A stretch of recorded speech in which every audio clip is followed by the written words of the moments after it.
নিশ্চয়কৈ 14 ছেপ্টেম্বৰত প্ৰধানমন্ত্ৰী নৰেন্দ্ৰ মোদী মংগলদৈলৈকে আহিব আৰু মংগলদৈ চিকিৎসা মহাবিদ্যালয়ৰ আধাৰশিলা স্থাপন কৰিব আৰু যিতিমধ্যে মঞ্চ সাজু কৰি তোলা হৈছে। এয়া দেখুৱাইছোঁ মংগলদৈ চহৰৰ নিকটৱৰ্তী ব্লক চকৰ দৃশ্য আৰু এই যি বৃহৎ আচলতে পথাৰ ইতিমধ্যে সাজু কৰি তোলা হৈছে আৰু সমগ্ৰ পৰিৱেশ ইতিমধ্যে সাংসদ তথা ৰাজ্যিক বিজেপিৰ সভাপতি দিলীপ শইকীয়াই সমগ্ৰ পৰিৱেশৰ বুজ লৈছে। যিহেতু প্ৰধানমন্ত্ৰীগৰাকী আচলতে মংগলদৈলৈকে আহিব, আমি ৰাজ্যিক বিজেপিৰ সভাপতিৰ সৈতে কথা ক'বলৈ চেষ্টা কৰিম। প্ৰথমে দেখুৱাইছোঁ এয়া মংগলদৈৰ দৃশ্য আৰু পুনৰ কৈছোঁ যে মংগলদৈত যিহেতু প্ৰধানমন্ত্ৰী নৰেন্দ্ৰ মোদীয়ে চিকিৎসা মহাবিদ্যালয়ৰ আধাৰশিলা স্থাপন কৰিব আৰু 14 ছেপ্টেম্বৰত যিহেতু প্ৰধানমন্ত্ৰীগৰাকী আহিব আৰু ইয়াৰ পূৰ্বে পৰিৱেশ ইতিমধ্যে পৰ্যবেক্ষণ কৰিছে সাংসদ তথা ৰাজ্যিক বিজেপিৰ সভাপতি দিলীপ শইকীয়া। আমি হয় ছাৰ, দৰঙৰ কাৰণে অত্যন্ত এটা আনন্দৰ আৰু সুখৰ বাৰ্তা যে প্ৰধানমন্ত্ৰী শ্ৰদ্ধেয় নৰেন্দ্ৰ মোদী ডাঙৰীয়া 14 তাৰিখে দৰং মেডিকেল কলেজৰ আধাৰশিলা স্থাপন কৰিব। লগতে কুৰুৱা নাৰেংগী যি দলং, সেই দলঙৰো আধাৰশিলা স্থাপন কৰিব আৰু গুৱাহাটী ৰিং ৰোড প্ৰকল্পৰো আধাৰশিলা স্থাপন কৰিব। দৰং মেডিকেল কলেজৰ লগত BSc নাৰ্ছিং আৰু GNM কলেজ, এই দুটা অনুষ্ঠানৰো একেলগে তেখেতে আধাৰশিলা স্থাপন কৰিব। প্ৰথমবাৰৰ কাৰণে অসমৰ বিভিন্ন জিলাত হয়তো মেডিকেল কলেজ হৈছে, কিন্তু একেলগে একে সময়তে নাৰ্ছিং কলেজ আৰু GNM কলেজ দৰঙে পাবলৈ সক্ষম হৈছে। দৰংবাসীৰ কাৰণে আনন্দৰ আৰু সুখৰ দিন। তাৰ লগতে কুৰুৱা নাৰেংগী দলং, এইটোতো 573 কোটি টকা মেডিকেল কলেজ, কুৰুৱা নাৰেংগী দলং 1200 কোটি টকা আৰু প্ৰায় 5000 কোটি টকাৰ গুৱাহাটী ৰিং ৰোড, যিটোৱে আমাৰ দৰং জিলাকো স্পৰ্শ কৰিব। চিপাঝাৰ বিধানসভা সমষ্টি, কুৰুৱা ইত্যাদি অঞ্চল স্পৰ্শ কৰিব। গতিকে প্ৰধানমন্ত্ৰী ডাঙৰীয়াই অসমলৈ আহোঁতে এইবাৰ দৰংবাসী বেছি উপকৃত হ'ব। গতিকে আমি দৰঙী ৰাইজে জনপ্ৰতিনিধি হিচাপেও আৰু দৰঙক ভাল পোৱা এজন ব্যক্তি হিচাপেও তেখেতক আমি উষ্ম আদৰণি জনাবৰ বাবে একদম আগ্ৰহেৰে বাট চাই আছোঁ আৰু উৎসুকতাৰে দৰংবাসীয়ে বাট চাই আছে হৃদয়ৰ পৰা প্ৰধানমন্ত্ৰীগৰাকীক স্বাগতম জনাবৰ কাৰণে। ইতিমধ্যে ইয়াতে আমি এখন ডাঙৰ এখন উদ্বোধনী সভা চৰকাৰৰ ফালৰ পৰা হ'ব। আমি সকলোৱে সহায় কৰিম।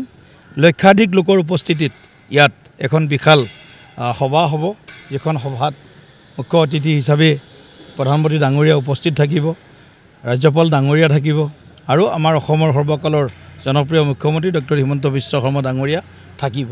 গতিকে এনেধৰণে আমি এই সভা আৰু এই তিনিওটা বৃহৎ প্ৰকল্পৰ শুভাৰম্ভণিৰ কাৰণে যুদ্ধং দেহী প্ৰস্তুতি চলি আছে। গতিকে একেবাৰে আমি কিছু আগবাঢ়িছোঁ আৰু এইকেইটা দিনৰ ভিতৰত আমি আমাৰ প্ৰস্তুতি সম্পূৰ্ণ কৰিম। আৰু আপোনালোকে সকলোৱে জানে যে দৰং মেডিকেল কলেজ স্বাধীনতাৰ 78 বছৰ পিছত দৰঙে লাভ কৰিবৰ কাৰণে আগবাঢ়িছে। গতিকে এইটো এটা আমাৰ সকলোৰে বাবে প্ৰাপ্তিৰ এক অনাবিল মুহূৰ্ত হ'ব। গতিকে আমি মুখ্যমন্ত্ৰী ডাঙৰীয়াকো ধন্যবাদ দিছোঁ।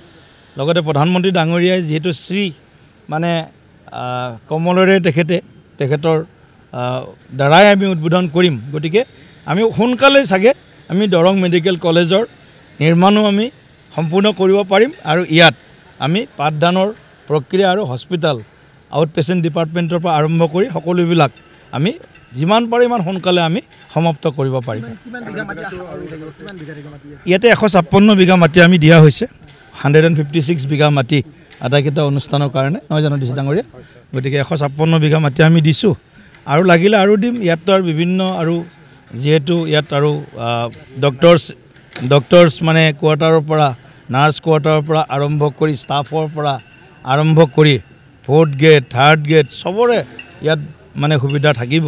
গতিকে আমি ভাবোঁ যে এইটো এটা বৃহৎ এটা প্ৰয়োজন আছিল আমাৰ কাৰণে, অত্যন্ত গুৰুত্বপূৰ্ণ এটা সুবিধাৰ প্ৰয়োজন আছিল, সেইটো আমি পাবলৈ আগবাঢ়িছোঁ। ধন্যবাদ জনাইছোঁ। এয়া আছিলে সাংসদ তথা ৰাজ্যিক বিজেপিৰ সভাপতি দিলীপ শইকীয়া। আমি দেখুৱাইছোঁ বৃহৎ মঞ্চ ইতিমধ্যে সাজু কৰি তোলা হৈছে, যিহেতু এই যি মংগলদৈ চহৰৰ নিকটৱৰ্তী এই স্থানত আচলতে দৰং চিকিৎসা মহাবিদ্যালয় স্থাপন কৰা হ'ব। ইতিমধ্যে উল্লেখ কৰিছে দিলীপ শইকীয়াই যে প্ৰধানমন্ত্ৰীগৰাকীয়ে আহি আচলতে এই চিকিৎসা মহাবিদ্যালয় আধাৰশিলা স্থাপন কৰিব, লগতে এখন বৃহৎ জনসভাত ভাগ ল'ব। প্ৰায় লক্ষাধিক লোক সমবেত হ'ব বুলি ইতিমধ্যে আশা কৰিছে। আৰু এটা কথা বিশেষকৈ ক'ব লাগিব যে দৰংবাসীৰ বহুদিনৰ আশা এটা পূৰণ হ'বলৈ আগবাঢ়িছে। 14 ছেপ্টেম্বৰত যিহেতু এই যি চিকিৎসা মহাবিদ্যালয়খনৰ আধাৰশিলা স্থাপন কৰিব। পুনৰ এবাৰ দেখুৱাইছোঁ আচলতে বৃহৎ মঞ্চ ইতিমধ্যে সাজু কৰি তোলা হৈছে। প্ৰায় 170 বিঘাতকৈ অধিক ভূমি ইতিমধ্যে এই চিকিৎসা মহাবিদ্যালয়খন স্থাপন কৰা হ'ব। তীব্ৰ আচলতে এই ধৰণে কাম চলিছে, বৃহৎ মঞ্চ সাজু কৰি তোলা হৈছে। আৰু এফালে যদি মঞ্চ সাজু কৰিছে, আনফালে কি ধৰণে আগবাঢ়িব, কি ধৰণে সভাত লোক সমবেত হ'ব সেই বিষয়ে বিভিন্ন পৰ্যালোচনা চলিছে সাংসদ তথা ৰাজ্যিক বিজেপিৰ সভাপতি দিলীপ শইকীয়াৰ নেতৃত্বত। আৰু পুনৰ কৈছোঁ যে দৰংবাসীৰ বহুদিনীয়া সপোন আচলতে পূৰণ হ'বলৈ গৈ আছে। প্ৰধানমন্ত্ৰীগৰাকী এই স্থানলৈকে আহিব 14 ছেপ্টেম্বৰৰ দিনটোত। 14 ছেপ্টেম্বৰৰ দিনটোত আহি এই যি ভূমিত থিয় হৈ নিজে তেওঁ আধাৰশিলা স্থাপন কৰিব এই চিকিৎসা মহাবিদ্যালয়খন। আৰু চিকিৎসা মহাবিদ্যালয়খন আধাৰশিলা স্থাপন কৰাৰ লগতে কেইবাটাও আচলতে ৰাজ্যৰ কেইবাটাও বিভিন্ন স্থানত গৈ কেইবাটাও আঁচনিৰো আচলতে আধাৰশিলা স্থাপন কৰিব প্ৰধানমন্ত্ৰীগৰাকীয়ে। আপুনি বিচৰা বাতৰি পাব কেৱল নিউজ 18 এপত। নিউজ 18 এপ ডাউনলোড কৰিবলৈ স্কেন কৰক এই QR কোড। গুগল প্লে ষ্টৰতো পাব এই নিউজ 18 এপ।